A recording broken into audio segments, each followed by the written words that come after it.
من فرزندم 18 ساله شدن، حالا یک بارم به خاطر نآوردیم که همین کسی برده یگانجا پرتم، لیکن خیلی مادرها همین کارو میکنن.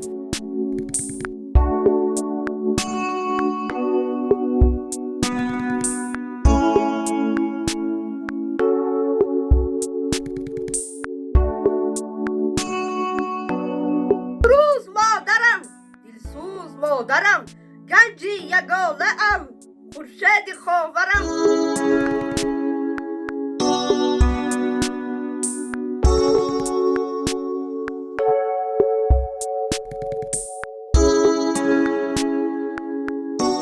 ما من همه سال باز همسایه میدرایم میبرایم داد گرفتم و های باید گیریم و همسایه های نرد ما که هم پیش چشم خود من کلان شدن همین اولکشان ایلا باز من اینای میدانم گو من پیش چشم خود من کلان شدن بچه خودم ما با اینا ما بگه.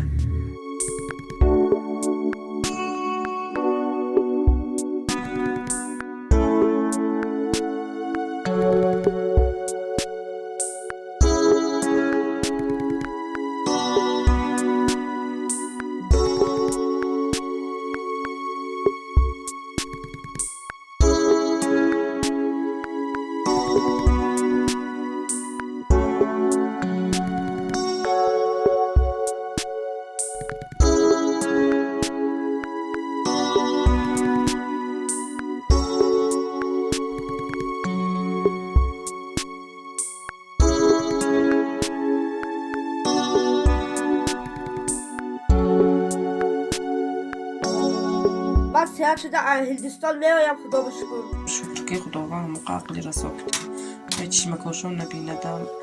معیوب با این حس نمیکنم. یک بار گفته خودم یک بار یک کاری خطا نکنیم یا یک بار دل ما نرنجاندیم.